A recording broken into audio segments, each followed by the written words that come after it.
Hello guys, आज हम आपको कल अपने वीडियो में जो बताए थे प्रकाश के संबंध में और प्रकाश के गुणों के बारे में, प्रकाश के अपवर्तन के बारे में हमने कल आपको बताया था। आज हम उसी के आगे आपको बता रहे हैं प्रतिबिंब के बारे में। प्रतिबिंब क्या है? प्रतिबिंब मीन्स होता है छाया। जैसा हम जानते हैं कि अगर किसी वस्तु पर प्रकाश पड़ता है तो पड़ने से उस वस्तु की छाया जो होती है वो हमको दिखाई पड़ती है।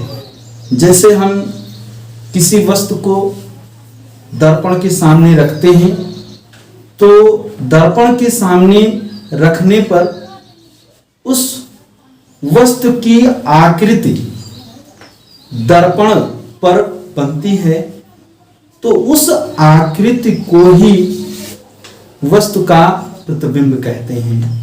जैसे हम देखते हैं कि अगर इस प्रकार से कोई वस्तु है रखी है, इस वस्तु पर प्रकाश किरणें यहां पर से इस वस्तु पर पड़ती हैं, तो पड़ने पर ये वस्तु का प्रतिबिंब जो होगा इस तरीके से हमको दिखाई पड़ता है।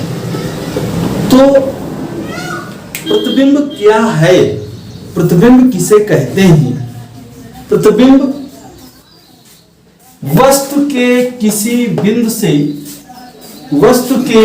बिंदु से दो या दो से अधिक प्रकाश किरणें चलकर परावर्तन या अपवर्तन के पश्चात जिस बिंदु पर जाकर मिलती हैं या मिलती हुई प्रतीत होती हैं, वो बिंदु पहले बिंदु का प्रतिबिंब कहलाता है। कैसे? वस्तु के किसी बिंदु से दो या दो से अधिक, सपोज कीजिए यहां पर हम देखते हैं कि कोई वस्तु है,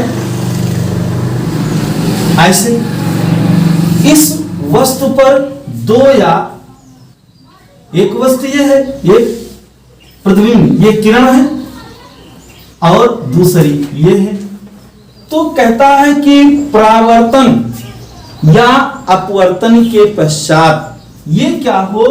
परावर्तित हो, ऐसे, या अपवर्तित हो। अपवर्तित होगी तो सीधा ऐसे आएगी, एक माध्यम से चलेगी और दूसरे माध्यम में जाने के पश्चात वो अपने मार्ग से विचलित हो जाती है। इस प्रकार से तो जिस बिंदु पर मिलती है या मिलती हुई प्रतीत होती है, उस बिंदु पर वस्तु का प्रतिबिंब बनता है। तो ये प्रतिबिंब के बारे में है। प्रतिबिंब जो है ये कितने प्रकार का होता है? प्रतिबिंब दो प्रकार का होता है। कौन कौन सा? वास्तविक प्रतिबिंब और आभासी प्रतिबिंब। तो प्रतिबिंब के प्रकार, प्रतिबिंब दो प्रकार के होते हैं। जैसे पहला है वास्तविक प्रतिबिंब, दूसरा है आभासी प्रतिबिंब। वास्तविक प्रतिबिंब क्या होता है?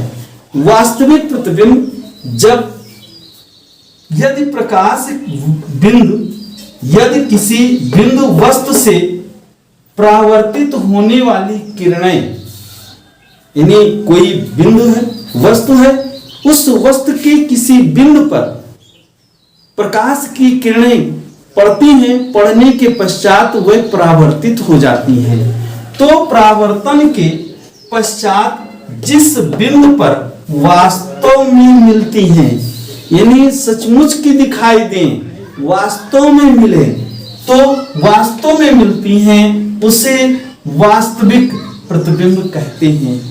वास्तविक प्रतिबिंब जो होता है वो पर्दे पर लिया जा सकता है। वास्तविक प्रतिबिंब पर्दे पर लिया जा सकता है। वस्तुओं का हमको प्रतिबिंब जो होता है सही यानी वास्तव रूप में हमको दिखाई देता है, इसलिए हम उसको वास्तविक प्रतिबिंब कहते हैं। इसी प्रकार से दूसरा है आभासी प्रतिबिंब। आभासी प्रतिबिंब क्या होता है? यदि किसी बिंदु वस्तु से चलने वाली प्रकाश किरणें परावर्तन के पश्चात जिस बिंदु पर मिलती प्रतीत होती हैं, जिस बिंदु पर मिलती हुई प्रतीत हो, केवल आभास हो उनका, उसे हम क्या कहते हैं? वह आभासी प्रतिबिंब कहते हैं।